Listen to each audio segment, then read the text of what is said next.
Bom dia, boa tarde, boa noite. Estamos aqui mais um JediCast. Meu nome é Marcelo. Eu sou o Denis. E a gente está aqui com o Rafael. Ele vai ser entrevistado aqui com a gente. Queria falar algumas coisas. Desde quando a gente lançou o JediCast, muita gente entrou no site do Jedi. Então, recomendo vocês entrarem no site do Jedi, é jedi.ai. Lá você pode criar cursos de qualquer assunto, vender esses cursos dentro da loja do Jedi, e também empresas podem contratar o Jedi para criar cursos corporativos para as empresas. Então vale a pena, é um negócio diferente, tudo usado com IA, tem muita sofisticação de agentes, LLMs que fazem informação cruzada para mitigar a alucinação, e a gente faz uma demonstração, o piloto não tem custo, enfim, vale a pena conhecer. Denis, vamos fazer pergunta para esse cara aqui, ver se ele para em pé. Antes, fala um pouco de você. Claro. Primeiramente, prazer estar aqui, revendo vocês aí depois de bastante tempo, né? Meu nome é Rafael Reis, eu tenho 32 anos, tenho aí um tempinho de tecnologia já, né? Fora isso, que nem a gente estava conversando fora daqui, eu faço cerveja caseira, gosto de tocar música, né? Então, eu gosto de... Você usa IA para fazer cerveja? Sim, já usei para recalcular... Parou em pé. Parou em pé. Não, tomei, ficou muito boa, né? Para recalcular os ingredientes, né? Então, é bem interessante. Das tecnologias que você manja, se você tivesse que dar uma palestra sobre um assunto, qual assunto que você acha que você subiria agora para dar uma palestra de um assunto? Então, eu gosto muito de arquitetura de software, né? Engenharia de computadores também, um pouquinho de baixo nível, chegar a falar um pouco de segurança também. Eu acho que esses assuntos, né? Um pouquinho ali de AI, né? Que estou começando a colocar o pé aí agora, né?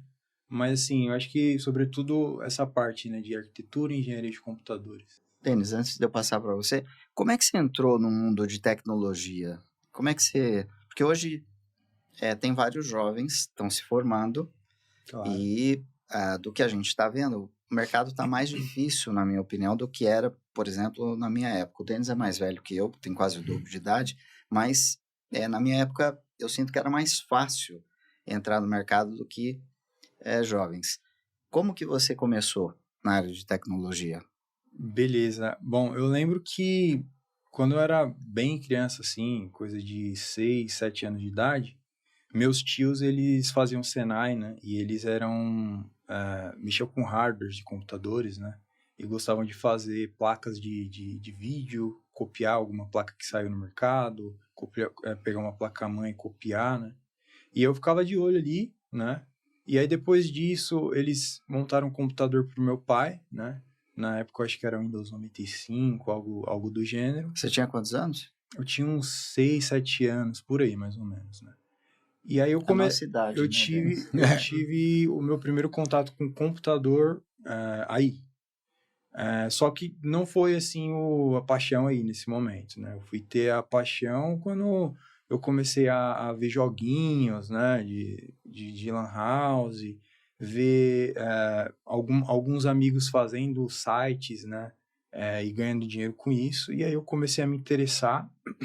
Estudei sozinho nessa época para aprender. Quantos anos você tinha? Nessa época eu acho que eu já tinha uns 14, 16, mais ou menos nessa faixa de idade aí. E aí eu comecei a fazer sites, na época eu fazia aula de música, e a escolinha de música que eu participava não tinha nenhum site feito, assim. Eu perguntei pro dono se eu poderia fazer um site para ele, ele concordou. Não lembro nem se eu cobrei, né? Foi mais uma questão ali de aprendizagem, né? Para ver se eu conseguiria atingir esse objetivo de criar um site assim. Hospedei ali em algum lugar, que na época era o FTP da vida. E aí comecei daí, assim, tipo, acho que foi nessa época que eu falei, pô, isso aqui eu acho que eu quero pra minha vida, né? Pra minha carreira. Então, comecei aí. Ô Rafael, pegando esse gancho aí que você falou da criação do site, né? Que eu acho que a era antes IA, muita gente começou assim, né? Quem entrou no mundo de programação, desenvolvimento, começou dessa forma e, vou fazer um sistema para locadora, aí já é um pouco mais, a galera um pouco mais velha, fazer um site para cá e hoje tá bem mais difícil, né? Hoje se você pega o cara que tá se formando hoje na área de TI, eu acho que ele já não tem mais essa oportunidade, né, de eu vou construir um site aqui para alguém para poder colocar meus conhecimentos em práticas. Até porque não tem mais nem sentido, talvez, hoje, uma empresa, alguém... vou contratar um cara para fazer um site hoje com IA, né? Uhum. Como é que você enxerga essa questão do mercado? O cara que acabar de se formar, o júnior que está início de carreira, com inteligência artificial, como você enxerga essa transformação dele? Para ele sair ali do básico que ele viu na faculdade ou no curso e colocar a mão na massa mesmo, ter alguma coisa para mostrar, algo prático, concreto, uma vivência, uma experiência prática. Sim, você tem razão. De um tempo para cá, né, estourou a bolha, o pessoal viu que não era bem assim, de sair contratando todo mundo, né? E realmente, hoje os contratantes estão selecionando mais né, vendo se vale a pena ou não contratar. O que eu vejo que mudou, né? Você falou que ficou um pouco mais difícil para entrar no mercado de trabalho, mas eu vejo como uma oportunidade de você se mostrar também, né? Criar um currículo bom, diferenciado em relação às outras pessoas. A IA está aí para isso. Né? Então, nessa linha, só para você pensar mais um pouco, tá? Pegar mais um gancho, tá? Há uns anos atrás, né, principalmente antes da IA, o que era um bom currículo de um desenvolvedor, né? Ter um bom portfólio no GitHub, né? Você ter bons projetos no GitHub. Hoje, eu já tenho dúvida, né? Eu, enquanto gestor, né, vou entrevistar um cara hoje e ele não tendo experiência, eu já não tenho mais certeza se o GitHub dele pode ser considerado experiência, porque é difícil hoje você avaliar o que ele fez e o que ele fez com o IA, né? Uhum. Então eu queria já que você puxasse essa linha aí do bom currículo. Sim, eu acho que o bom currículo não é papel, né? Eu acho que não é GitHub, eu acho que não é talvez portfólio e experiência, né? Mas tirando isso de lado, eu acho que é o seu conhecimento, né? Quando você vai estar ali junto com o seu entrevistador e ele fazer uma pergunta cabeluda para você e você saber responder com maestria e explicar o porquê daquela resposta, né? Então, eu acho que é importante você ter esse tipo de conhecimento. E AI hoje, né? Não só AI, como você pode utilizar amigos de colegas de trabalho ou colegas que estão na mesma área para estudar coisas juntos, né? Que nem eu fiz bastante no meu tempo, né? Mas a AI está aí para te dar esse conhecimento, né? Você pode tirar isso dela.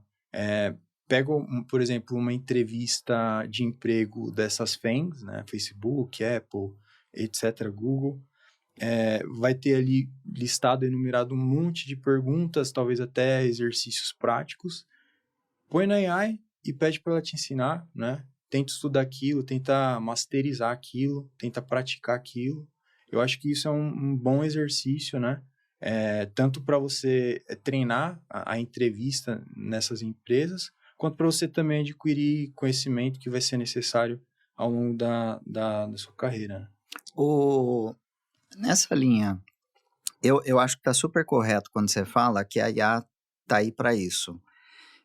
Mas, ao mesmo tempo, eu acho que as pessoas acabam, talvez, não percebendo uma grande diferença que a IA tem para você aprender em relação a quem não teve IA e teve que correr atrás. Uhum. Você acha que você viveu essas duas experiências e talvez está bem nítido aí na sua cabeça.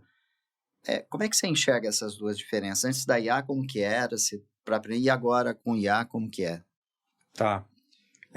Eu digo que na minha época era cursinho, né? Você fazia... Esse cara comprou o curso da For Linux ou não? Sim. Comprou? Então tá bom. A For Linux que me ofereceu, na verdade. E aí eu era cursinho, né? Você fazia For Linux, outras escolas aí, e fazia amizade, né? Aí um rapaz falou, tem esse negocinho novo aqui, dá uma olhada, tem o Git que tá saindo, olha aí, vê se é bom, né? Então, tem essa parte. Mas você tinha que pesquisar muito, né? Você tinha que pesquisar bastante, O que correr que você, como que atrás. você fazia para pesquisar? Geralmente eu baixava o código-fonte, né, de algum lugar que tinha aplicado aquela técnica ou tinha aquele conhecimento e lia o código-fonte, né? Hoje em dia é muito mais prático, você pergunta para a IA e ela te dá, né? Lógico que você tem que se aprofundar, porque nem sempre a resposta da IA vai ser uma resposta completa ou o que você está querendo de resposta, né?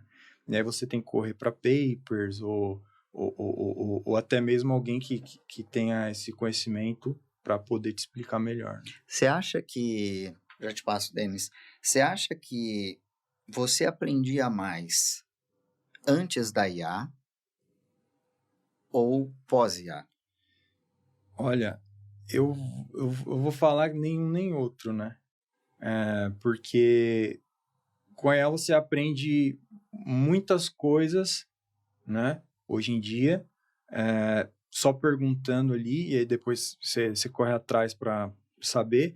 Sem a AI, você tinha que correr atrás e às vezes você não tinha o aprendizado completo, né? E vou falar para você que eu aprendi muito mais. Tá, vou mudar minha opinião. Eu acho que antes da IA, eu aprendia mais porque eu buscava mais o conhecimento, né? Hoje talvez por estar mais fácil, vem... Eu Não ia é eu ia te verdade? trucar agora. Não é Exatamente. Eu ia te verdade? trucar porque quando eu te conheci, você tinha criado um framework PHP. Então... E eu sei que você já criou vários outros depois disso, né? Vários outros frameworks de Não, várias outras linguagens. realmente.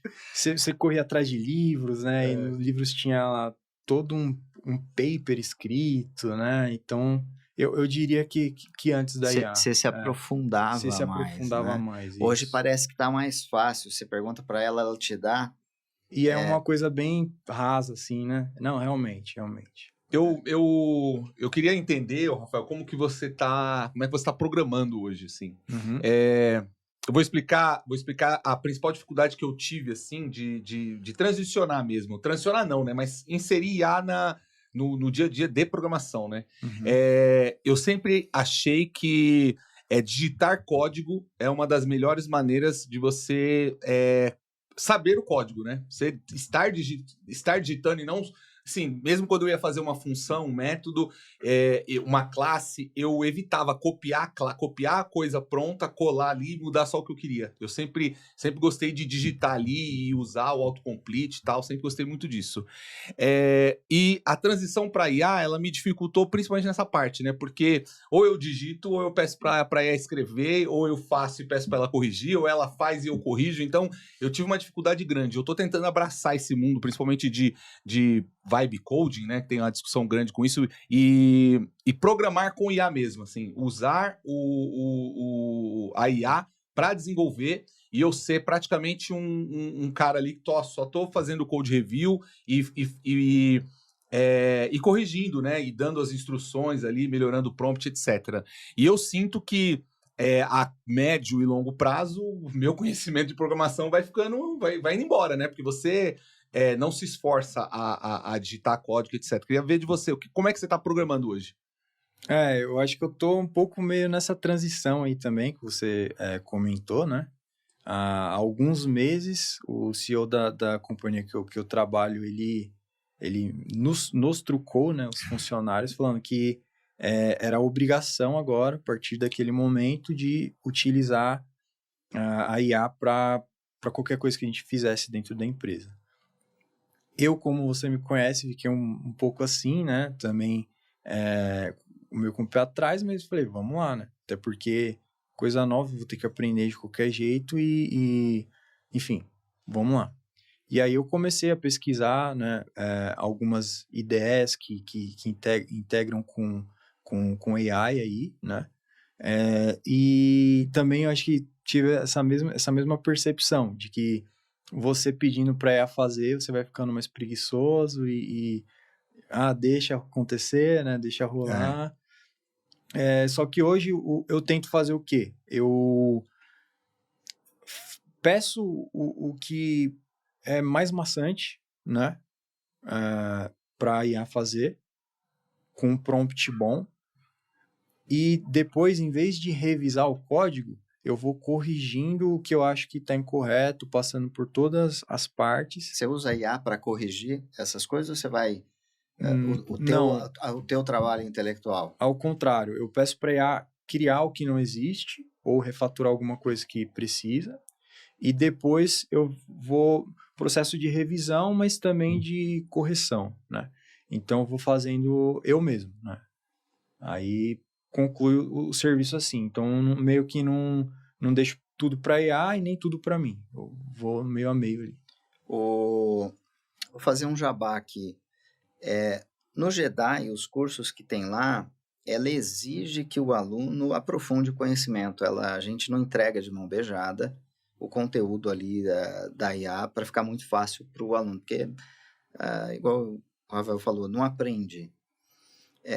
Rafael, você acha que as pessoas que não tiveram essa migração para você, os que estão chegando agora, que a partir de 2022, 2023 começou a programar com IA, qual você acha que vai ser a diferença desse pessoal para um pessoal igual você que teve que mergulhar lá, estudar, ralar para entender?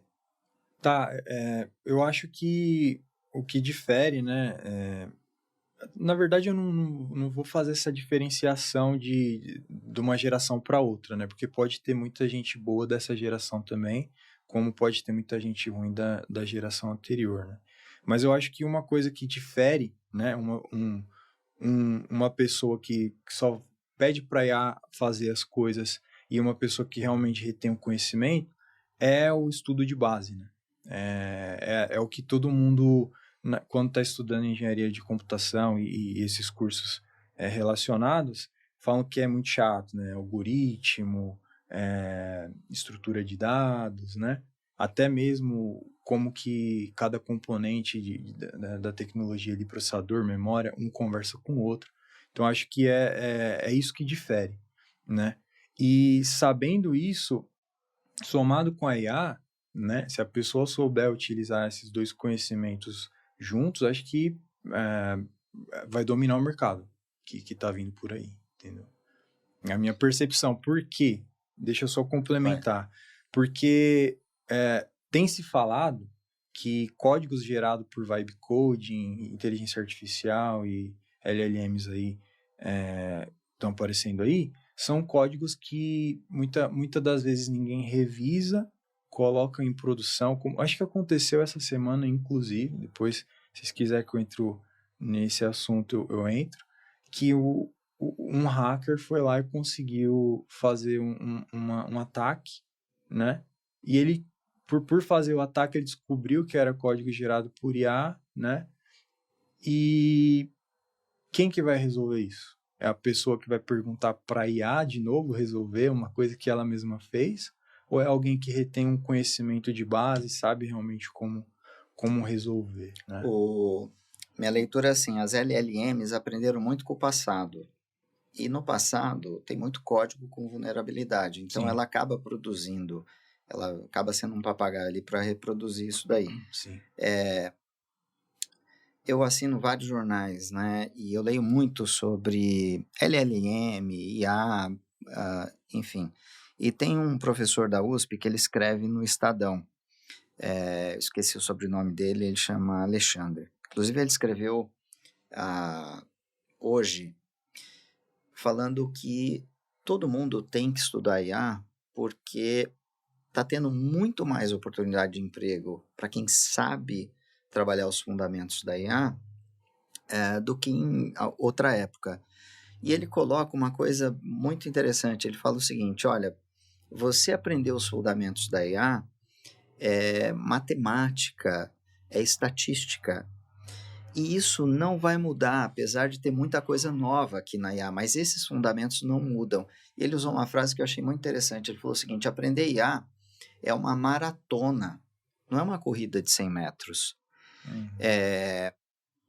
Como é que você vê o jovem que tem acesso fácil hoje com a IA, que ele só pede ali, ele faz uma pergunta, tem a resposta, analisa esse código para mim, tem uma uma resposta, uma vez que ele não vai ter esse aprofundamento, você acha que a IA deixa o cara mais preguiçoso? Você acha que a IA nivela o cara para baixo?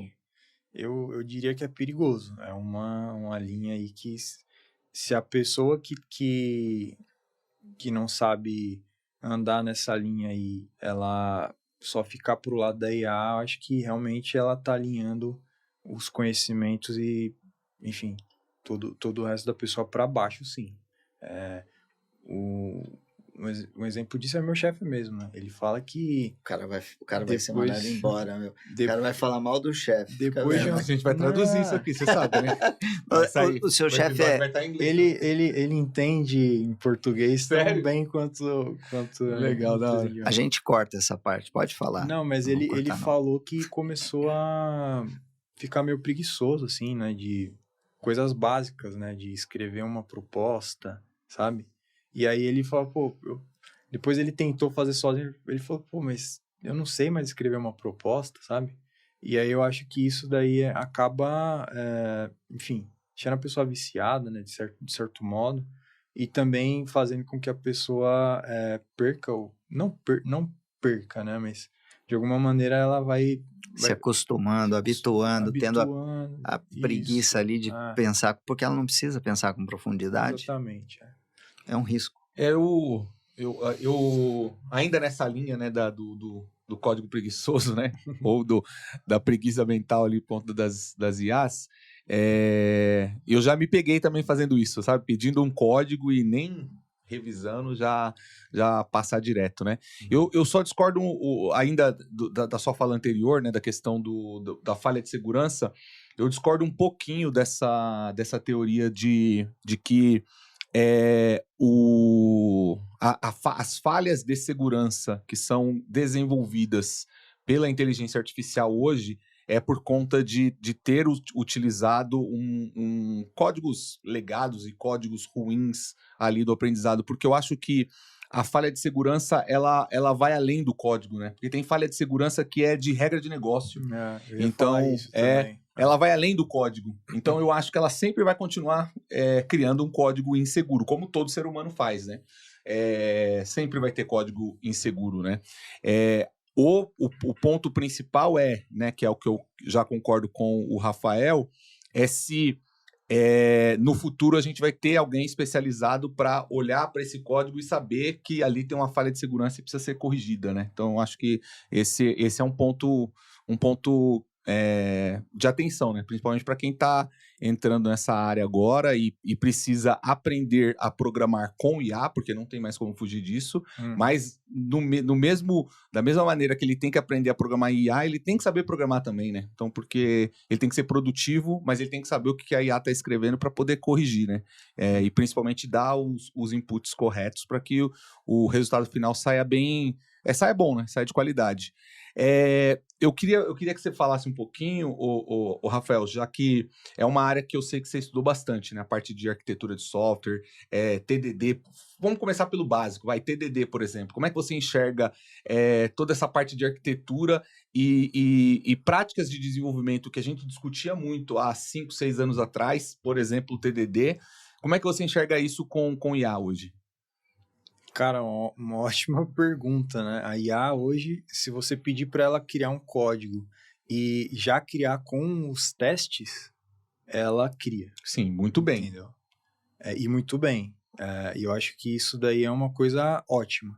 Só que, de novo, eu acho, na minha opinião, que tem que ter alguém para revisar, né? Porque pode ser que ela comeu bola em uma coisinha ali ou outra e tal, né?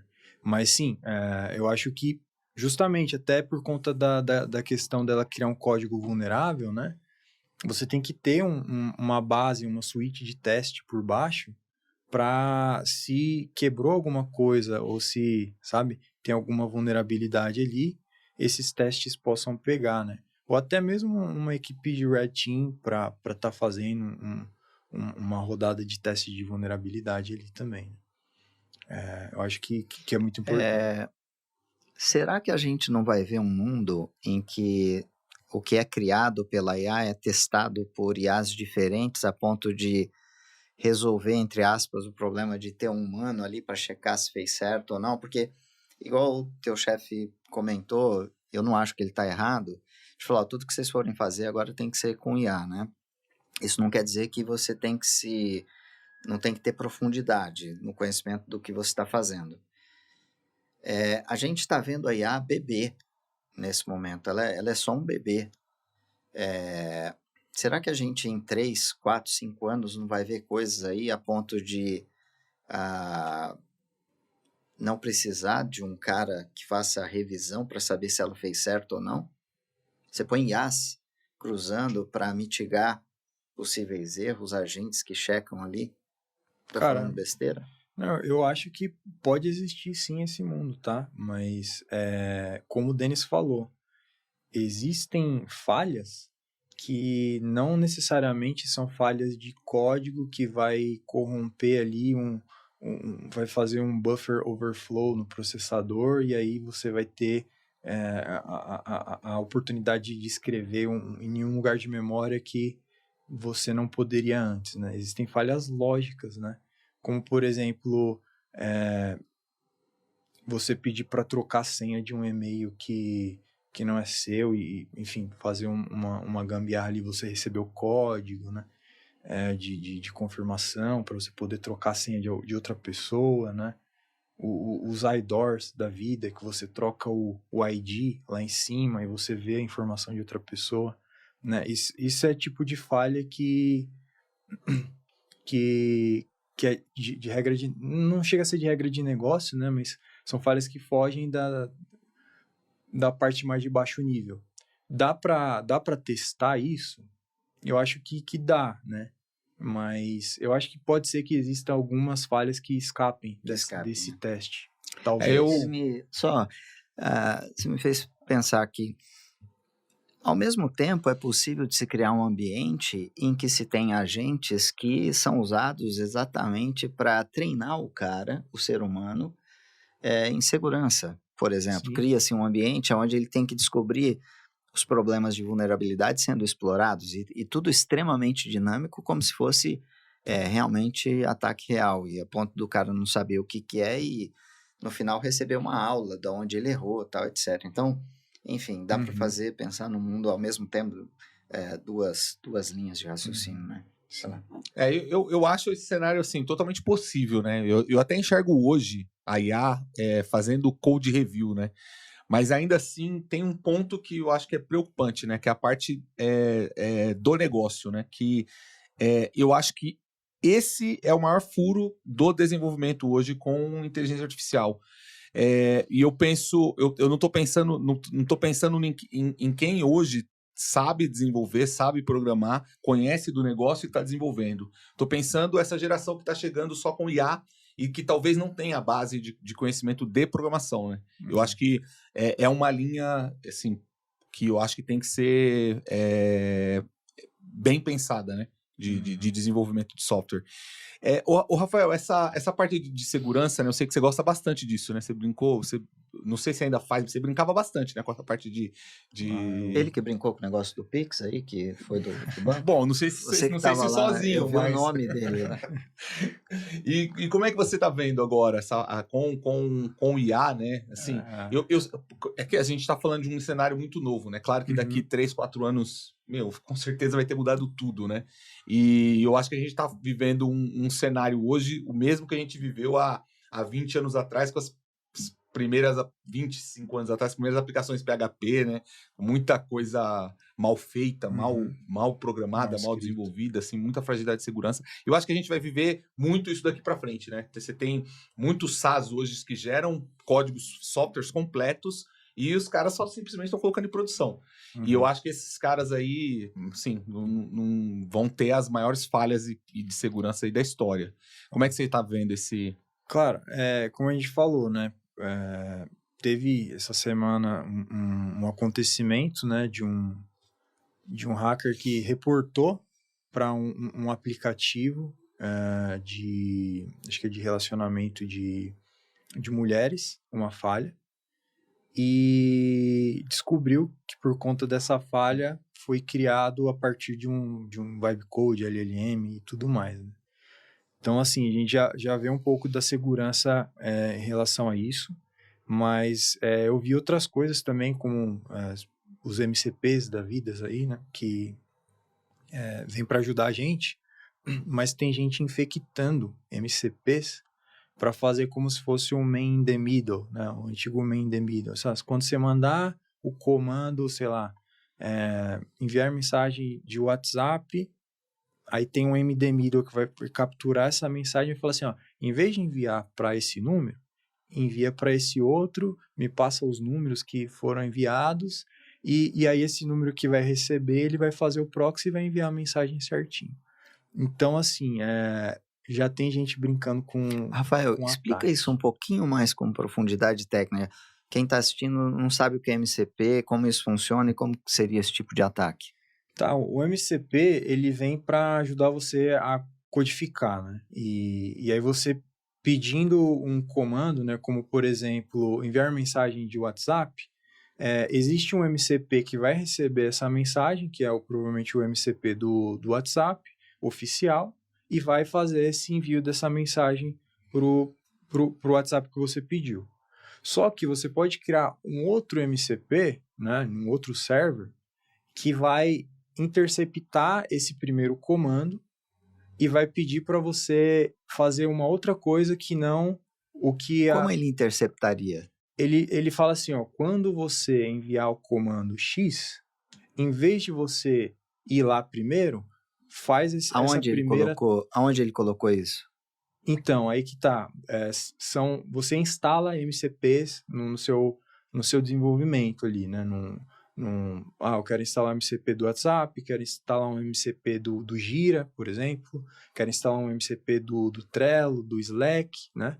E aí você pode instalar vários. E você instalando um que esteja infectado, Entendi. isso pode acontecer. Entendi. Entendeu? O MCP é como se fosse um pequeno tradutor ali do que vai falar com as APIs internas e que você pode falar via LLM, conversar Exatamente. com uma linguagem humana, né? Exatamente. Entendi. O Rafael, dentro dessa linha, você trabalha hoje com LLMs no teu negócio? Sim, Você sim. pode falar o negócio? Claro, Tira aquela parte que é de contrabando que você estava falando pra gente. Não. Hoje eu trabalho na Gaia Dynamics, né? Uma startup lá dos Estados Unidos, fica ali em Palo Alto, na Califórnia. E o objetivo dessa empresa é facilitar o compliance do que a gente chama de cross-border, né? Tipo a alfândega aqui do Brasil. Ou seja, o que vai entrar no Brasil, as pessoas vão olhar ali e falar assim, tem que pagar a tarifa? Então, cadê a nota fiscal que a tarifa paga e tudo mais? E um pouquinho mais profundo sobre isso, o que a gente faz com a inteligência artificial é classificar os produtos num primeiro momento, porque cada produto, numa tabela bem abstrata, ele tem um código, né? Então, esse copo aqui, lá nessa tabela abstrata não vai estar como copo, vai estar, sei lá, alguma coisa de vidro, com até, sei lá, 200 gramas, né? Entendi. E aí você tem um código para esse produto, e esse código, ele vai, relacionado ao país de origem e o país de destino, você vai ter algumas tarifas, né, algumas obrigações para pagar.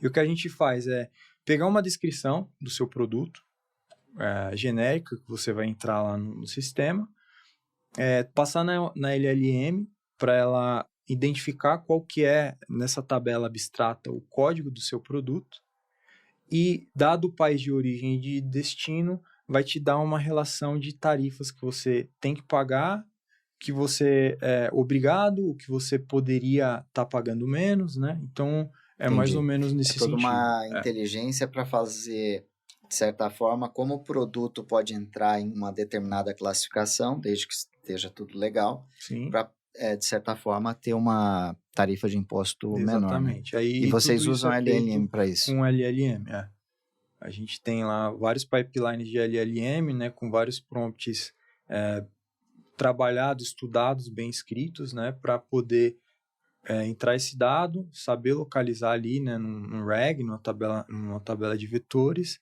e te dar um output o mais fiel possível. Entendi, interessante. Isso para quem vai fazer importação ou exportação é um trabalho enorme para saber classificar. A gente estava até conversando antes, né? Dependendo se você fala que você tem uma bolacha com chocolate e não um chocolate com bolacha, Claro. você pode ter uma diferença de tarifa grande. Um Isso. negócio meio absurdo no Brasil. Sim, justamente por conta da proporção. O país de origem também influencia muito, né? Quando você tem os Estados Unidos e a China brigando ali economicamente, né? Tecnologicamente, os Estados Unidos prefere que os estadunidenses comprem de outros lugares e não da China, né? Por conta disso, por exemplo, uma das tarifas mais altas é de roupas que entram nos Estados Unidos da China que tenham o algodão chinês. Entendi. Sim. Já te passo, Denis. Beleza. De todos esses países, você deve ter tido acesso a tipo de regras, leis. Qual que é o país que tem menos burocracia, igual diferente do Brasil, que eu dei o exemplo da bolacha com chocolate ou é chocolate com bolacha? Qual o país que tem menos burocracia para importação e exportação do que você viu? Até agora a gente conseguiu fazer a leitura das tarifas de importação para os Estados Unidos, para o Canadá e estamos por entregar todo o Reino Unido mais o United Kingdom, né? Grã-Bretanha. Entre todos esses, eu acho que o mais fácil, assim, com menos regras, né? Que a gente consegue programar mais fácil ali, eu acho que é o Canadá. Né? Os Estados Unidos, por outro lado, a gente vê que tem muita coisa específica. O Trump inventa, cada dia que está passando... vai tomar pedrada, vai tomar pedrada. E o Brasil? O Brasil mais que os Estados Unidos, em termos de burocracia? O Brasil, eu não saberia te dizer, porque a gente não... Tá, você está fazendo lá fora. Isso, por enquanto é lá fora. O Brasil, tá bom. Eu chutaria que o Brasil deve ser 10 vezes mais que os Estados Unidos. Sério, Cara, é um bizarro. Não, e fora... Uma vez eu li uma matéria que você não tem explicação por que determinado produto é tributado, outro não. Um negócio meio maluco. Por exemplo, não sei se mudou. Cavalo árabe não é tributado. Negócio meio... Pelo menos quando eu li, não é tributado. Caramba. Sabe por quê? Eu te respondo fora do... Tá. Eu tenho medo até do... Tudo bem. Mas cavalo árabe não é tributado. Não, mas além do que você falou, né? Tem o Congresso que cria as leis e coloca as tarifas por cima. E tem, por exemplo, outros órgãos governamentais, como, por exemplo, a Anvisa, sabe? IBAMA, que para entrar, tipo, animais tem que ter uma certa regra. Então, vai além das tarifas. Tem muitas outras coisas que também atrapalham a importação e exportação. Ô, Rafael, queria retomar aquele assunto que você começou, né? Sobre o seu chefe falou, vamos todo mundo usar IA agora. Aí você falou, selecionei uma IDE. Assim, dos testes que você fez, o que você está usando hoje? De qualquer stack assim, que você usa para desenvolvimento? Hoje, tirando a linguagem, claro. Só para o pessoal entender e criar um MCP para invadir lá vocês. Tá, perfeito. Não, eu usei alguns, né? Talvez eu não lembre o nome de todos que eu usei, mas hoje eu estou usando Cloud Code e ChatGPT. E o Cloud Code você está usando integrado na IDE? Na IDE, né? Particularmente, eu preferia não utilizar IDE, né? Eu gosto de editor de texto sem autocomplete, sem nada, para justamente trabalhar essa escrita, leitura, enfim. Mas eu utilizo ali o VS Code, né? VS Code mais o Cloud. Quando você fala ChatGPT, é a API da OpenAI ou é a ChatGPT? Não, ChatGPT pessoal mesmo, que você paga ali mensal e eu gosto muito quando é coisas bem simples, assim. Eu preciso de um nome bom para essa variável, sabe? Entendi. Me dê sinônimos bons, me dê até 5 sinônimos bons para ser objetivo ali no código. Ou então, cria esse arquivo aqui desse objeto que vai ser o objeto que eu vou relacionar com o banco de dados. Ele cria para mim, eu dou um padrão para ele, ó, existem esses. Me cria baseado nesses um novo aí. Rafael, Algo se mais você fácil. fosse... Queria explorar esse negócio de você, da idade que você tem, né? Se você fosse... E você viveu os dois mundos aqui, tá bem Uhum. quente aí com você. Se você fosse contratar alguém para trabalhar com você, vamos supor que... eu acho que o teu chefe ia falar assim, você vai contratar uma IA e não um cara. Mas vamos supor que ele fala assim, olha, então tá bom, você me convenceu para contratar um cara aí para trabalhar com você. Uhum. Que conhecimento você iria pedir desse cara em termos de LLM para ele trabalhar com você? Qual o tipo de conhecimento que passaria? Falar, ó, esse cara é bom. Olha, primeiro de tudo, eu tentaria ali na entrevista, de alguma maneira, tentar entender como que ele trabalha os prompts dele, né? Eu acho que, sobretudo, a pessoa ela tem que saber pedir, né, para LLM numa maneira objetiva e mais clara possível, assim, né? Para te dar um resultado bom. Eu acho que isso aí é o essencial, né? Fora isso, experiência com algumas, né? Para ele poder saber e falar assim, hoje eu gosto dessa por conta disso e disso e disso, né? Eu iria mais ou menos nesse caminho, assim. Tá. Faria diferença para você onde o cara estudou? Não. Faria diferença um cara que sabe fundamentos de Massa. machine learning, mas não conhece LLM? Eu acho que fundamento de qualquer coisa é essencial, assim, sabe? Mas, assim, se for um engenheiro de inteligência artificial mesmo, que precisa ali criar uma rede neural e não sei o que e tal, aí é excepcional, né? Mas se a pessoa ela vai ser um programador que vai conversar com LLMs, que vai ler um RAG, vai utilizar isso para gerar outputs, eu não vejo tanta necessidade de uma faculdade de inteligência artificial, fundamentos desse gênero, né? Mas, assim, fundamentos de computação, acho que é o básico, assim, sabe? Ô, Denis, e se fosse para você, cara, contratar alguém? Se alguém chega para você, você vai falar, não, vou contratar alguém. Primeiro, todo mundo vai cortar e falar, ó, primeiro tem que ser com a IA. Mas se por acaso liberasse, falar, o que você acha que faria diferença para você? Um cara júnior. Então, era esse o ponto que eu acho que precisa especificar bem, né? Eu acho que a maior dificuldade hoje que eu vejo em contratação é o júnior. O pleno e o sênior, a gente consegue avaliar o conhecimento, background, etc., né? E experiência. Claro.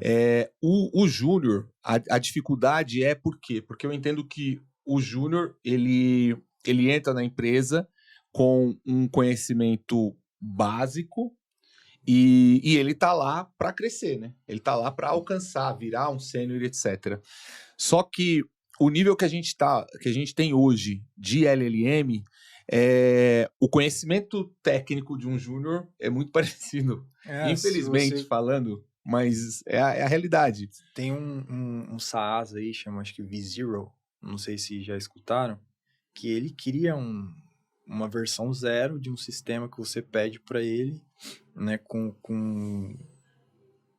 perfeição, assim. A gente tá usando o Reddit lá, que também é muito bom, cara. Assim, você tira uma ideia do papel em algumas horas. Sim. É claro, assim, se você avaliar o código, você vê um profissional experiente, né, um pleno, um sênior principalmente, ele consegue olhar lá e ver que tem muita coisa mal escrita. Principalmente do ponto de vista de arquitetura, que você olha e você sabe que a longo prazo não se sustenta, vai virar um problema, não se sustenta principalmente na questão de escalabilidade. E que eu acho que, como o Marcelo falou, né, em alguns anos eu acho que isso vai ser melhorado, né? Ela vai tomar decisões mais inteligentes no desenvolvimento também. Sim. Só que o meu ponto, né, que eu tava comentando, né, o conhecimento técnico do júnior, ele tá muito, mas muito semelhante ao de uma LLM ou de um SaaS que cria produto e etc. Ou mesmo você construir um agente que vai lá. Bom, você pode treinar com todo o teu repositório ali e você ter um agente que que trabalha dentro do seu backlog como um júnior faria, né?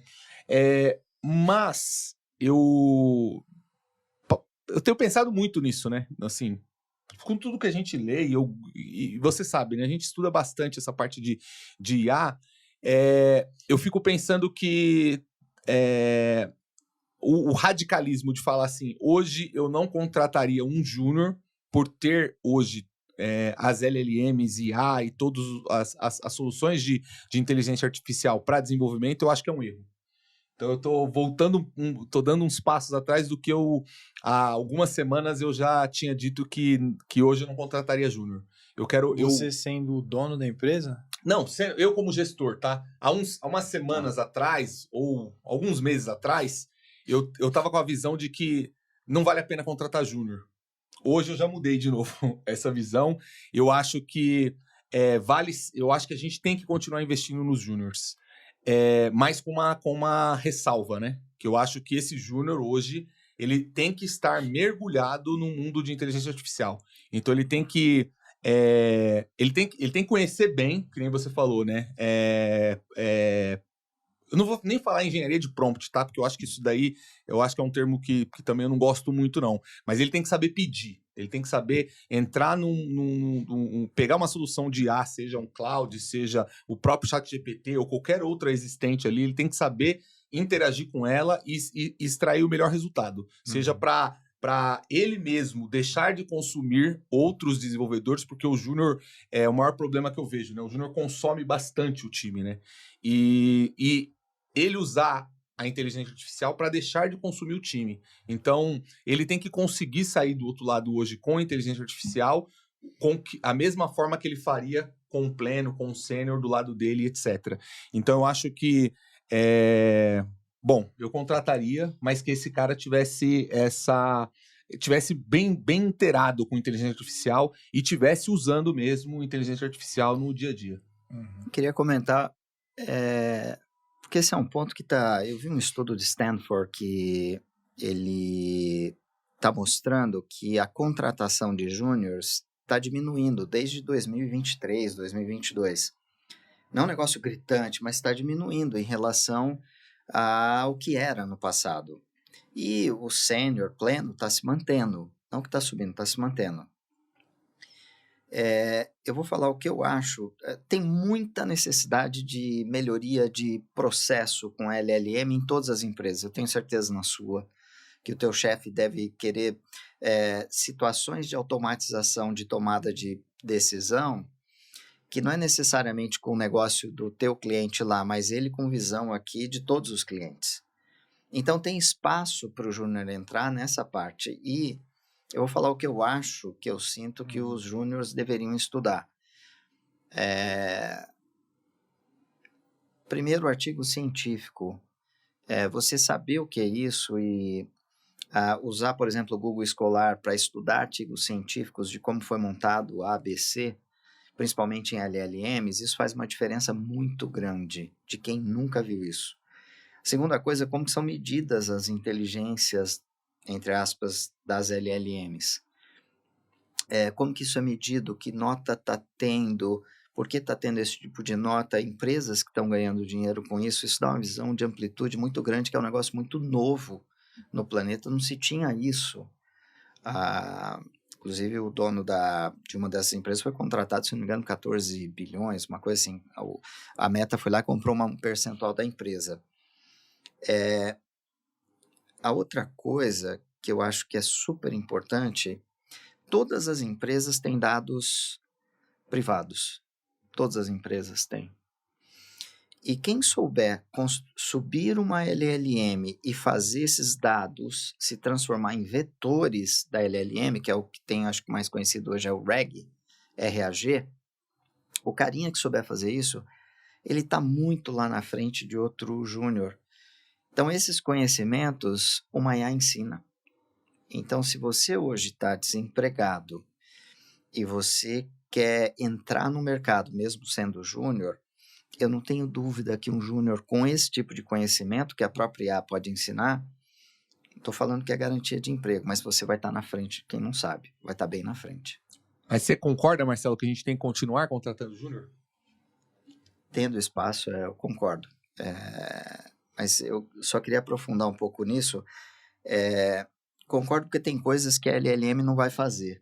A LLM, por exemplo, não vai saber construir só ela, uma infraestrutura para fazer o REG de dados privados. Ela não vai saber fazer isso.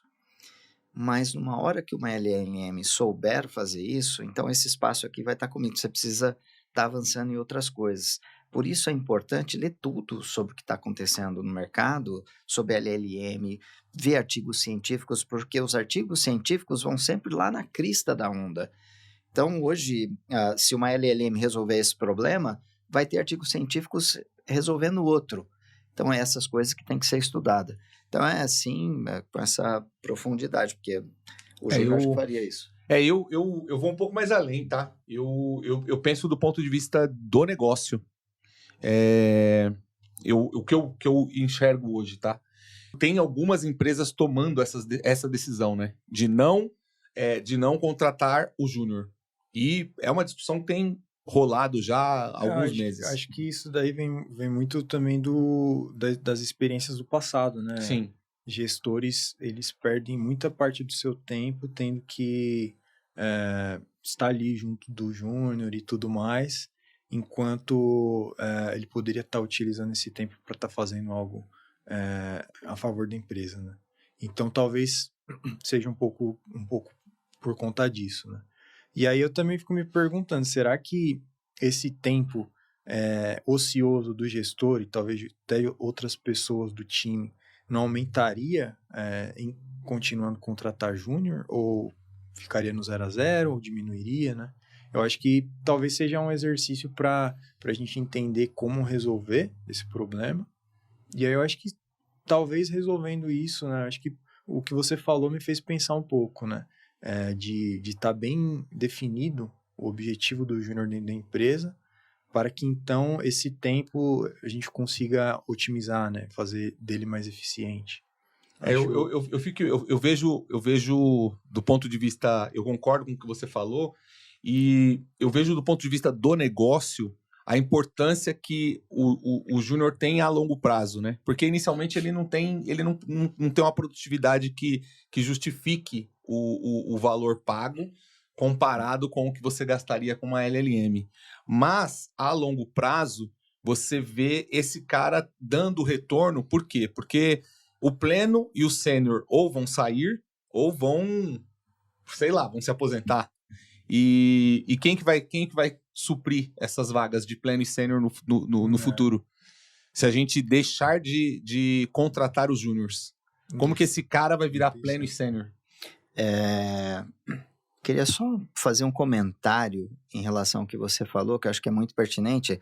O júnior, entre aspas, né, ele acaba consumindo ali o tempo do pleno, do sênior, porque ele suga conhecimento e às vezes, você descobre que o cara que você contratou, ele não é tão bom. Você leva 3 meses para descobrir isso. Uhum. E isso consome um tempo do caramba.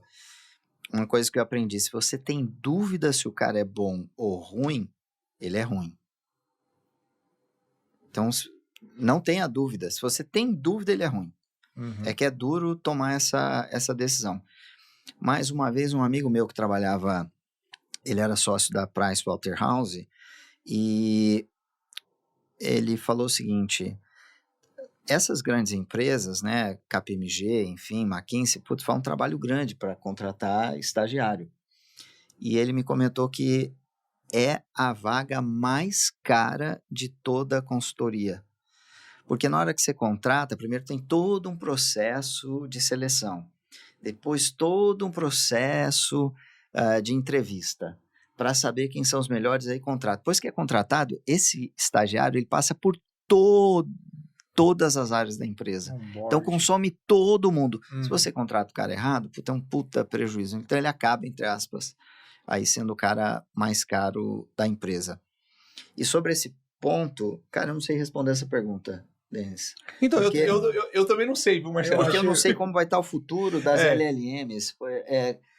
Eu realmente não sei. Então, eu não sei. 10 anos lá na frente. Eu não sei, e por isso que eu mudei de ideia. Porque, justamente por não saber, eu mudei de ideia e acho que a gente tem que continuar investindo nos júniors. no aprendizado contínuo, e eu acho que só aprendizado por aprendizado, eu acho que não é suficiente. Eu acho que a transição, né, a transição de carreira que passa, na minha visão, pelo processo de maturidade mesmo, que é vivência prática dentro de um cenário corporativo, isso ele não vai conseguir em lugar nenhum. Ele pode comprar o curso que for, a mentoria que for, ele nunca vai conseguir isso daí se não for dentro de uma empresa vivenciando o dia a dia de um cenário real ali, as coisas acontecendo, mudar a asa do avião em voo ali. Então, esse tipo de coisa, não tem curso que ensina. Não tem LLM que vai preparar esse cara se não for o mercado. A gente entrevistou um cara do Google, da Califórnia, o Márcio, e ele tem uma seguinte opinião em relação a isso. Realmente, isso é importante para formar o cara. Só que lá as pessoas estão tudo trabalhando home office, ninguém quer voltar lá para trabalhar do lado. E como é que você ensina o cara que está home office? Ele falou que vai surgir, em algum momento, uma forma que você treina esse júnior, mesmo ele estando no home office e o sênior lá não 100% disponível para o cara. É isso que eu ia perguntar agora, cara. O júnior e o home office, né? Como você vê isso? Eu não vejo um problema, cara. Eu não sei se para todas as áreas, tá? Para desenvolvimento eu não vejo um problema. Talvez, tá? Talvez o tempo seja maior. Mas o resultado final acaba sendo o mesmo do que estando no presencial, tá? Uma coisa que eu tenho certeza que o home office ele tirou em termos de benefício. É o cara tá sentado aqui do meu lado, olhando para minha tela e vendo eu programar. Mas dá para fazer isso com compartilhamento de tela. Dá, mas o cenário não é a mesma coisa. Por quê? Porque uma das coisas, um dos problemas que eu percebo, tá? Principalmente muita gente tem isso, mas a nova geração, ele tem um problema de concentração muito grande. E às vezes você tá lá compartilhando a tela e você tá falando, explicando ali, e aí passa um tempinho e você percebe, cara, ele não tava centrado ali no que eu tava falando. Ele tava assistindo a Disney. Eu não sei, cara, o que ele tava fazendo, porque... Netflix. É que eu acho que vai muito de ambiente também. Eu acho que o home office precisa passar por uma reformulação, e eu acho que coisas que não foram levadas em consideração, tá? Da questão do home office é questão de ambiente de trabalho. E lá na Forlinux a gente faz home office desde sempre, né? Mesmo quando não era home office, a gente sempre fez 2 semanas de home office, né? E eu lembro que quando eu entrei na Forlinux, eu morava numa casa e eu não tinha um ambiente de trabalho. Eu sentava na cozinha e trabalhava de lá quando eu fazia home office. E não era produtivo. Depois aí eu mudei de casa e aí eu passei a ter um escritório. Cara, mudou completamente, porque eu fecho minha porta ali e ninguém me entendeu. Porque assim, todo mundo que tá em casa entendeu que eu tô trabalhando. Antigamente não tinha essa compreensão. Quando eu entrei na Forlinux, era tipo, pô, mas você tá em casa, vai ali no mercado. Aí eu falava assim, não, Michele, eu não tô em casa, eu tô trabalhando. Aí vinha minha filha, pai, faz isso aqui. Camille, eu tô trabalhando. Ah, não, mas você tá em casa. Não tô em casa. Então, tipo... eu acho que o home office passa por esse processo que eu acho que as empresas as empresas têm que olhar também, sabe? Tipo assim, você vai trabalhar de casa, você precisa ter um ambiente para trabalhar. Se você não tem condição de ter um ambiente para você trabalhar, a gente precisa ver como você vai fazer, seja um coworking ou alguma coisa. Mas, ainda assim, eu acho que o prejuízo que a gente tem na questão do home office, quando a gente está falando de capacitação, né, que é o tempo maior. É o que o Rafael falou, eu vejo que o tempo passa a ser maior. Porque se o cara tá aqui do meu lado e eu tô programando, ele tá vendo eu fazer, já aconteceu, né? Por exemplo, quando eu já tava lá muito tempo, né? Chegava o pessoal e eu falava, faz você aqui, eu vou ficar só olhando. E aí, tipo, ao invés de eu fazer, eu pedia pra pessoa fazer, que é o que eu tenho feito hoje com o home office, né? Ao invés de eu fazer e compartilhar a tela, eu peço para a pessoa fazer e compartilhar a tela e eu fico só olhando, orientando ali e vendo. Então, eu acho que, assim, tem jeitos de ser feito. Você fez a pergunta, para vendas é super difícil treinar um júnior home office. Super difícil. Hoje, talvez o que existe de mais sofisticado para treinar um júnior em vendas é a própria IA. porque ela consegue dedicar um tempo para ouvir conversa, ver e-mail, saber se o cara entendeu toda a demanda do cliente, se ele desenhou a proposta conforme as dores do cliente. E isso consome muito tempo do líder ali de vendas. Mas se ele está numa sala com 6 vendedores, ele tem um radar de morcego. Ele consegue ouvir os 6 ali, o que está acontecendo, e detectar alguém que está desafinando. Você tem que estar presente, só que ele acaba não fazendo mais nada, né? Com uma IA, você consegue ela colocar para ouvir tudo isso, essa conversa, e dar feedback quase que em tempo real. Então, para home office, só uma IA, para ir melhorando esse carinha júnior.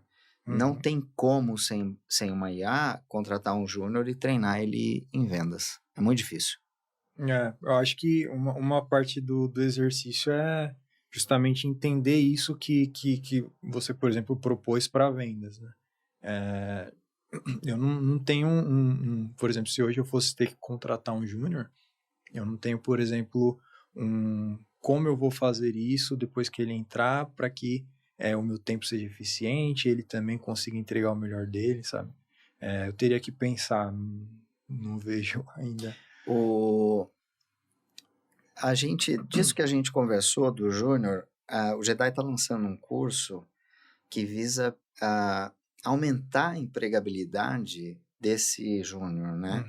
E ali a gente está mostrando como que funciona, desde, enfim, criação de prompt, talvez é o 0 aqui, mas como funciona agentes, reg, embedding, como você coloca cruzamentos de como você mitiga alucinação, enfim. Isso tudo dentro do Jedi. No caso, quando você, na tua empresa, trabalha com LLMs, todo mundo lá sabe trabalhar no mesmo nível de conhecimento que você, da área técnica, ou você tem níveis diferentes lá? Tá, eu diria que do pessoal de engenharia, sim, é todo mundo no mesmo nível, né? Só que tem pessoal que não é da parte de engenharia, né? Parte de design, parte de vendas, aí essas pessoas não têm o conhecimento ali da parte de inteligência artificial, como você perguntou, assim, como o pessoal de engenharia tem, tá? Mas, assim, todo mundo utiliza inteligência artificial para aprimorar ou melhorar o seu dia a dia do seu trabalho. Foi percebido que para uma pessoa de produto criar uma spec de uma nova feature sem inteligência artificial, ela leva muito menos tempo, né? E ela talvez nem saiba o que ela está pedindo ainda. Contrapartida, quando a gente começou a aplicar a utilização da inteligência artificial nessa parte de criação de produto, né, de uma nova feature, de uma nova funcionalidade, o tempo diminuiu, né, foi muito mais eficiente e a gente já tinha até o produto visualmente falando assim, né? Mas então, sem a IA, ele levava mais tempo, porque você falou menos tempo. Não, peraí, sem a IA... Você falou o contrário. Você falou o contrário. Sem a IA, levava bem mais tempo. Isso, exato. Com a IA, o cara reduziu Você tem ideia quanto tempo? Reduziu o percentual, mais ou menos, de tempo? Era uma coisa bem considerável, assim. Tipo, acho que em 3 dias ele já tinha tudo prontinho, já... E levava quanto tempo sem IA? Eu acho que coisa de semana, talvez um pouco mais. Eu acho que a principal vantagem para produto é isso, né? Hoje você ter a possibilidade de ter algo visual, né? Para todo mundo, antes mesmo, é um protótipo, né? Antes mesmo você está testando ali de antes codificar. Na tua empresa é só brasileiros ou você trabalha com várias... Não, tem outras pessoas de outros países. No Brasil, acho que a gente tem o Zé, ele não está no Brasil, mas ele é brasileiro. Tem o Eduardo e a Juana, então são 4 no Brasil, se eu não me engano. E aí tem um CTO que ele é colombiano, uma argentina que é designer, e o chefe, o boss, ele é um venezuelano que mora nos Estados Unidos. Cara, a gente está encerrando aqui, eu vou lançar uma última pergunta para você. Ô Marcelo, antes da última pergunta, eu queria mais uma um pouco mais técnica aqui, ainda focado em segurança. eu vi que tem aumentado muito, né? Bom, antigamente, até pro cara fazer algo ruim, né? Sei lá, derrubar um WordPress, o cara tinha que ter um mínimo de conhecimento, né? Hoje não, hoje você entra no chat GPT lá, você consegue criar lá um exploit ali, ou pelo menos entender como que vários exploits disponíveis funcionam lá, o cara faz. Então não precisa de conhecimento técnico nenhum, né? O cara começou a aprender a usar o chat GPT, ele já consegue. E tem aumentado muito, né? Ataques feitos, principalmente por quem não tem noção nenhuma do que tá fazendo, só que tá causando um estrago grande, né? Como é que você vê isso? Isso é verdade, assim, depois que inventaram o Kali Linux ali, começou essa ondazinha de Red Team, Blue Team, a galera começou e ainda mais agora com inteligência artificial, sim. Tem gente que não tem a base do conhecimento da computação mais de baixo nível e consegue fazer esses tipos de ataques, né? Existe um mercado gigantesco para pessoas que caçam esse tipo de vulnerabilidade para ganhar recompensa em troca. Contrapartida, tem também os criminosos, né, que roubam dinheiro, enfim, vazam dados e tal. E até um certo tempo, um pouquinho para trás do tempo aqui, estava começando a ficar muito difícil você achar esses tipos de vulnerabilidade, porque teve o WannaCry, todo mundo começou a ficar com medo, começou a se proteger e tudo mais, né? Só que agora com a vinda das LLMs, né, o Vibe Coding, eu acho que vai começar a aumentar mais as vulnerabilidades novamente. Então, talvez esse mercado de segurança também volte mais aquecido. Volte mais aquecido, exatamente. E como o cara consegue usar, o que de IA tem hoje para facilitar o trabalho, principalmente não só do cara que trabalha com segurança, mas também empresas que desenvolvem software, desenvolvedores que não são especializados em segurança, mas você conhece alguma coisa, assim, coisas úteis aí de IA já disponíveis no mercado para melhorar essa questão? Melhorar em questão de proteção. Isso, tudo mais. Proteção. Bom, a gente já tinha várias ferramentas, né, para escaneamento ali o que tem hoje de novidade, você conhece? Você sabe? Cara, eu não saberia te dizer, né, mas acho que o básico bem feito ali, um AFzinho, sabe? Enfim, verificação ali de logs, acho que o básico bem feito resolve, né? Eu não saberia te dizer nenhuma ferramenta, assim, de on top of my mind que eu poderia lembrar aqui te dizer. Sim. Mas,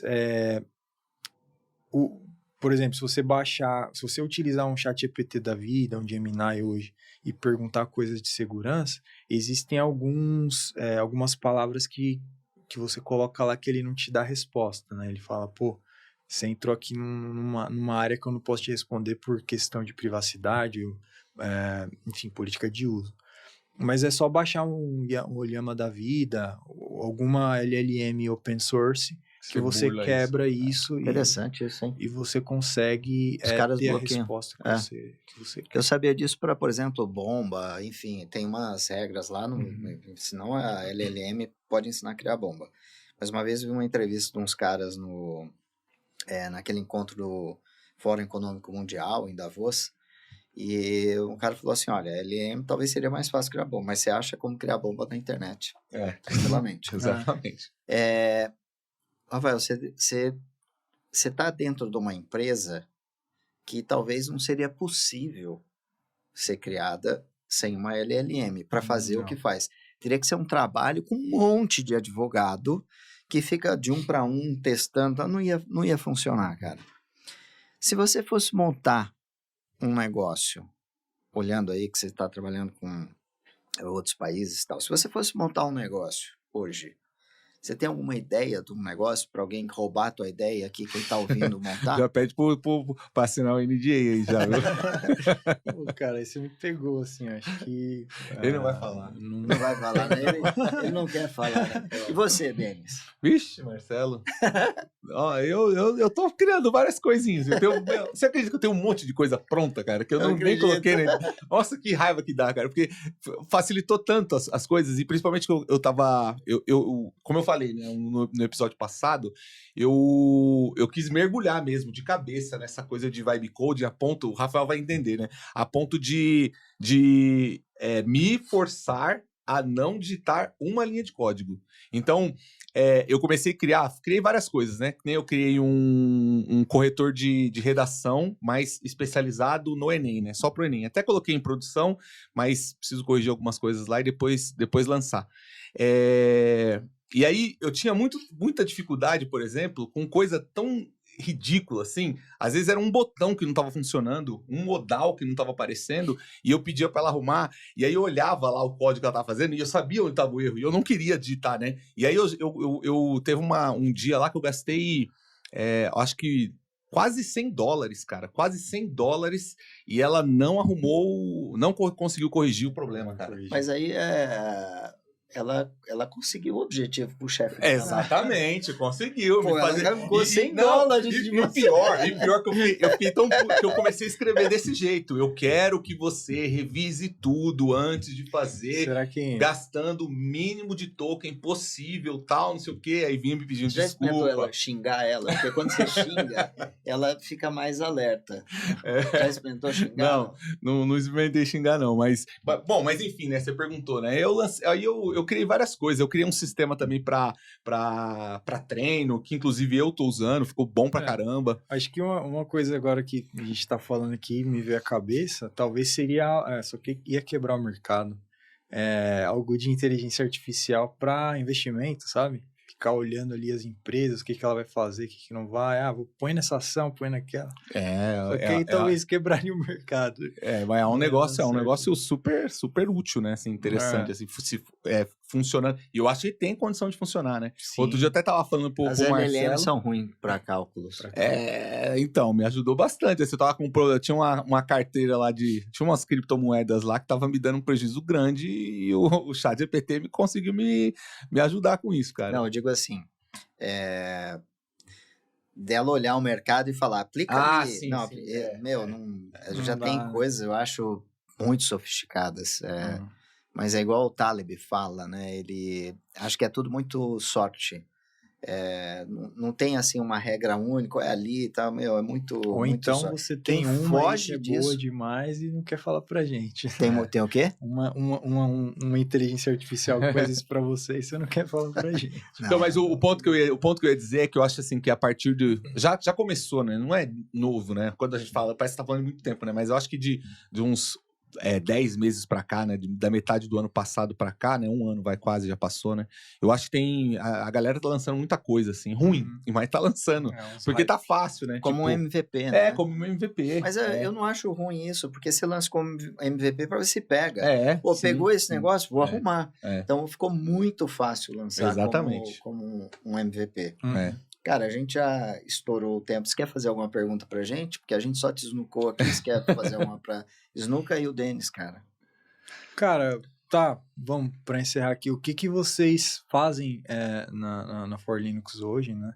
Nos projetos que a For Linux tem, utilizando a inteligência artificial, assim, se é que vocês podem falar, né?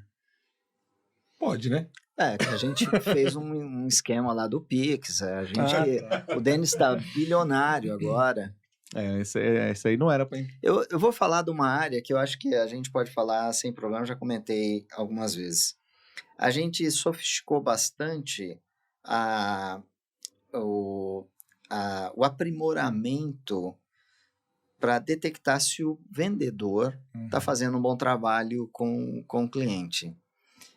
Uma coisa que eu aprendi, o vendedor bom, ele é um hacker de CRM, então ele consegue, entre aspas ali, enganar um pouco o CRM, de colocar o valor do budget do cliente, mas ele não perguntou, por exemplo, o valor do budget do cliente, ou ele perguntou e não coloca o valor do budget. Então, A gente criou uma forma de fazer toda a análise desses dados para detectar o quanto o vendedor está bom em relação àquele tipo de cliente ou venda que ele está trabalhando. E a gente usa uma técnica de vendas de um livro chamado Challenger Sales, Vendas Desafiadoras. Todos os livros de vendas são ruins, todos, os vendedores vão me bater, mas todos os livros de vendas são ruins, porque tudo lá no livro faz dar certo, e na vida real não é assim que funciona. Mas talvez o livro menos pior ali é o Challenger Sales. Então a gente usa as técnicas do Challenger Sales para fazer a avaliação do vendedor. O grande ganho nesse momento não é que a gente passou a vender mais. Bom, depois do JediCast a gente passou a ter muito mais visitação no site, mas os vendedores começaram a receber mais feedback do que eles tinham que fazer para melhorar a comunicação com o cliente. Então, isso foi um ganho fantástico, porque isso tomava um tempo enorme do gerente ter que ouvir a ligação, ver o e-mail, e daí falar, puta, cara, tá vendo aqui, ó, o cliente deu uma linha da pipa aqui de um assunto, uma dor que ele estava tendo, você deixou passar batido. E a For Linux trabalha esse tipo de dor.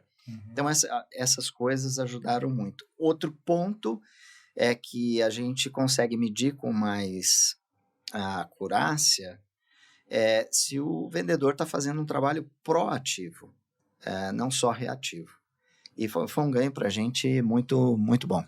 Dentro praticamente todas as áreas lá a gente usa IA para tudo, assim. Dentro de desenvolvimento, tudo que a gente vai fazer. Mas como aprimoramento, vocês têm algum agente já pronto, assim, que, enfim... Então, a gente consultoria tem bastante. A gente tem agentes, mas dentro das aplicações, né? Tá. Não agente que está produzindo algo, né? Tá. Assim, criando algo para a gente. Com exceção dos agentes de vendas, né? Então a gente tem agentes de vendas, né? Que trabalham atendimento lá no WhatsApp. E esses são vendedores, né?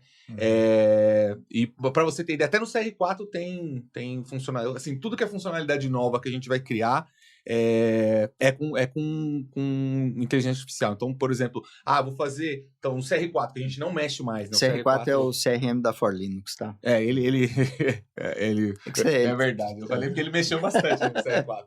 Então, é um exemplo. Tinha uma integração nova que era para fazer da loja com o CR4. Então, a análise dos dados ali, entra uma LLM no meio ali, faz análise. Então, assim, em termos de código, reduz bastante, né? E aí, todas as funções, muita funcionalidade lá, tem IA que faz um monte de coisa, né? A Rankdone, por exemplo, né, que é a plataforma de testes, né, para processo seletivo, ela tem ranqueamento de currículo com inteligência artificial, análise de currículo por inteligência artificial. Então, tem muita coisa, assim, de IA lá. Tá vivendo, respirando IA. Bem legal, bem legal.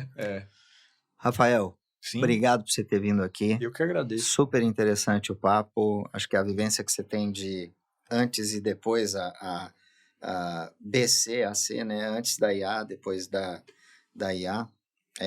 Na verdade, BACA, né? Uma coisa assim, antes de... cara, obrigado aí pelo seu tempo, você ter vindo aqui. E vem mais vezes, a gente chama mais vezes aí. Na hora que você montar um negócio e precisar de alguém para ajudar, vamos vender uma consultoria para esse cara, né, na empresa dele. Não vai ter gente suficiente. A gente põe A. Contrata, não põe, contrata a gente para também te ajudar a apoiar, entendeu? Tá. Cara, obrigado aí pelo teu tempo, tá bom? Valeu, Rafael, obrigadão, viu? Tamo junto. Agradeço pelo convite aí. Quando eu vi os primeiros episódios ali, eu falei, pô, Danis, que ideia genial, né? Então, aí começamos a conversar e surgiu o convite. Mais uma vez agradeço e sempre que precisar, tamo aí. Show. É agora que a gente fala que ele tem que pagar? Não, já sabe, aqui? já. Já sabe? Só não vai poder sair antes de pagar. Ah, tá bom. Então você faz o cheque pra gente aí, tá bom? Tá ótimo. É isso. Obrigado. Até mais, gente. Obrigadão.